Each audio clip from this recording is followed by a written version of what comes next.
जशी आळीची मूर्ती आहे ना, सुंदर मूर्ती बनवली.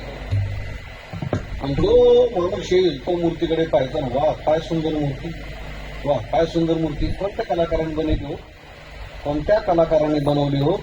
आता तो कलाकार जवळच होता, कोणत्या कलाकाराने यांनी काय केलं तुम्ही. अहो म्हटलं मी काही केलं नाही. हे पहा, त्या दगडामध्येच मूर्ती होती. मूर्ती कुठं असते, दगडामध्येच होती. तर मी काय केलं, त्याच्यामधला नको असलेला भाग काढला, मूर्ती ती पाहिजे. त्या दगडात मूर्ती आणून ठेवली होती कोणी, पॅक केलेलं होतं का.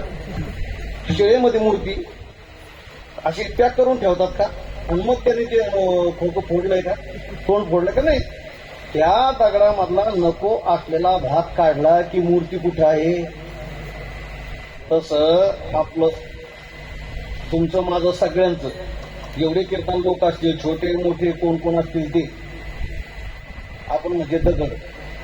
संत काय करतात, माणसाचा आकार देतात. कोणाला साधू म्हणतात, कोणाला महात्मा म्हणतात, कोणाला संन्यासी म्हणतात.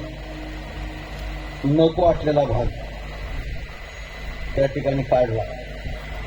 नको असलेला भाग म्हणजे काय, काम क्रोध लोभ मद मत्सरी विकारी, याची काय गरज आहे. मग संत काय करतात, कीर्तन प्रबोधनाच्या माध्यमातून तो भाग काढतात. कीर्तनाचा समाज बदलतो. म्हणजे आणखीन तुम्हाला सांगतात, तुम्ही दिंडीमध्ये येता म्हणून हा सगळा भाग सांगायला लागलो. पंढरपूरला फडकरी मंडळी परंपरेने आणि आषाढी कार्तिक म्हटलं की